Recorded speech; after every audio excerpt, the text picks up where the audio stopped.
Selamat pagi Oma Opa, Bapak Ibu, saudara-saudari yang terkasih dalam Kristus. Salam sejahtera untuk kita semua. Kembali lagi bersama saya Irma dan Oma Endang Lestari dalam acara Oke Hari Ini, Orang Kudus Hari Ini, edisi 12 Januari 2023. Selamat pagi Oma Endang. Selamat pagi juga. Apa untuk kabarnya Irma. Oma? Baik-baik aja. Sehat-sehat ya Oma? Iya, Puji baik-baik Tuhan. saja. Oma, hari ini kita mau bercerita tentang Santa Margareta Borges, Iya. Seorang biarawati. Bisa nggak sih Oma ceritakan bagaimana kehidupan awal dari Santa Margareta ini dan dimulai dari arti namanya, Oma? Ya, Santa Margareta itu berasal dari Margarit ya. Kalau secara itu artinya mutiara ya. Bahasa Latin, Oma ya? Iya. Mutiara, oke, luar biasa. Dia lahir pada 17 April 1620 di Troyes ya, di Prancis. Usianya yang mencapai 80 tahun itu sebagian besar tidak dihabiskan di Prancis, tapi di Kanada. Justru di Kanada, Oma ya. Padahal Kanada itu adalah dulu dikuasai oleh Prancis. Jadi negaranya itu agak terbelakang, dikatakan lebih primitif katanya, daripada Prancis itu. Nah, pada usia 19 tahun ibunya meninggal.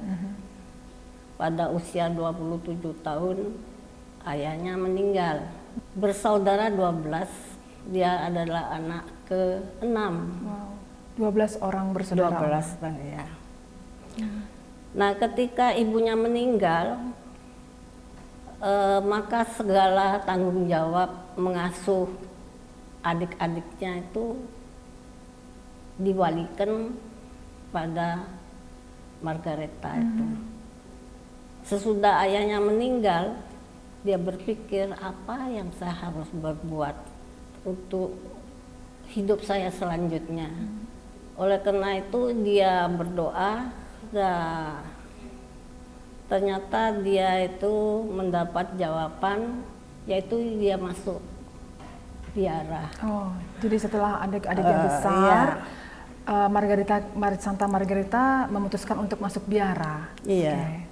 Jadinya mula-mula di Ordo Clara Miskin, selanjutnya dia pindah ke Ordo Karmelit. Dia itu mempunyai panggilan ya, untuk hidup miskin dan saleh dan melayani orang sakit. Gitu. Ya. Semula dia itu cita-citanya itu gagal ya. Maka dengan saran dari Monsignor Gendret, dia itu mencita-citakan dan mewujudkan cita-citanya itu untuk orang miskin dan yang sakit. Tapi itu juga jadi terhenti, Oma. Terhenti lagi gitu. Dalam fase vakum itu dia hanya berdoa seperti biasanya aja, dan membantu orang-orang miskin dan sakit. Suatu saat ada seorang gubernur dari Kanada ya, yang bernama Paul Claude Maisonneuve ya, datang ke Prancis. Tujuannya yaitu mencari gadis-gadis yang akan dibawa ke Amerika untuk mengajar agama. Secara kebetulan dia ketemu dengan Margaret. Maka diajaklah Margaret ke ke Kanada, ke Montreal. Margaret ini passionnya itu di bagian pendidikan gitu. Oleh karena itu tawaran dari sang gubernur itu diterima. Langsung diterima. Ya.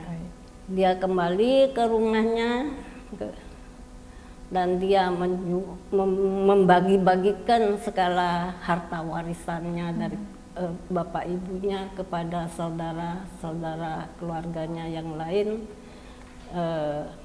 siapa yang membutuhkan. Tentunya keluarganya itu banyak yang kaget dan seperti juga tidak percaya ya. Pastinya. Tapi itu adalah kemauan dari Margaret sendiri. Pada persiapan untuk berangkat ke Montreal, Kanada itu dilaksanakan pada tanggal 20 Juni sampai November, jadi kira-kira 5 bulan ya. Dengan naik perahu, tentunya banyak pengalaman yang dia rasakan selama pelayarannya tersebut. Setiba di sana dia membangun sekolah untuk gadis-gadis yang yang agak terbelakang lah gitu dalam hal agama itu. Jadi sesuai dengan cita-citanya Santa Margareta ya, Oma? Terus sudah itu dia mendirikan juga biara untuk biarawan gadis-gadis di sana untuk dikumpulkan di dalam suatu tempat yang tertutup lah, tidak semula itu pulang pergi gitu loh yang membantu Margaret dalam mengajar pendidikan agama itu. Tapi dia bercita-cita supaya ada wadahnya gitu. Jadi bisa dikatakan permanen mengajar di situ, Oma ya. Dari gereja itu dia disetujui. Saat itu dia mempunyai teman ya, sejumlah 58 orang, yang 17 orang itu dikirim sebagai misioner, yang 2 itu kebetulan dikirim ke daerah Indian, juga sebagai misioner di sana. Itulah saat pertama kali Margareta itu bahwa ada satu kongregasi yang demikian seperti yang dicita-citakan oleh Margaret itu. Ya. Yang tentunya berpusat pada pendidikan, Oma ya. Ya, jadi dia khusus untuk bagian pendidikan tersebut. Lalu dia membuat satu biara yang dinamakan Biara Notre Dame ya. Itu cikal bakal untuk Ordo Ursula untuk pertama kali. Selain itu untuk pertama kali juga pelayanan untuk pendidikan agama itu dikerjakan sendiri oleh Margaret.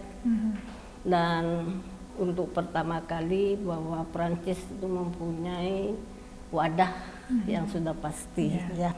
Iya, lalu Oma saya pernah sempat baca sedikit bahwa pada masa itu terjadi wabah kelaparan.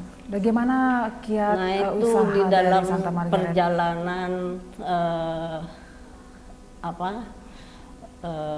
hidupnya dari Margaret itu terjadi suatu kelaparan di sana. Tapi Margaret itu dengan komunitasnya itu bertahan terus, dan dia di sana mengajarkan pada gadis-gadis itu bagaimana menjadi seorang mengurus rumah tangga dan juga bagaimana mengelola tanah di pertanian. Oleh karena itu masa-masa sulit itu bisa berlalu. Luar biasa sekali. Selain itu, pada tahun 1691, sebab usia dari Margaret itu sudah mulai tua ya, oleh karena itu pimpinannya diserahkan kepada biarawan yang berasal dari Kanada itu, yang pertama kali masuk sebagai anggota waktu itu, yaitu Mother Mary Barbier di sana. Ya. Dan ternyata itu kongregasi itu berkembang dengan cepat, terutama di dalam pendidikan ya. Sesudah umur 79 tahun, ia menyerahkan pimpinan itu kepada Mother Mary Barbier tersebut. Sesudah itu setelah mencapai usia 80 tahun beliau meninggal. Nah, tapi apa yang dia berdirikan itu belum diakui oleh gereja. Baru pada tahun 1698 kongregasi itu diakui sebagai suatu wadah spiritual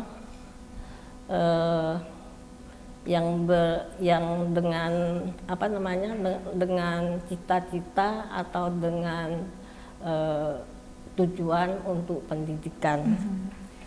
Lalu Oma, bagaimana kisah akhir dari kehidupan Santa Margareta itulah ini? Sesudah tahun 1698 itu baru diakui dari dari Vatikan ya, bahwa itu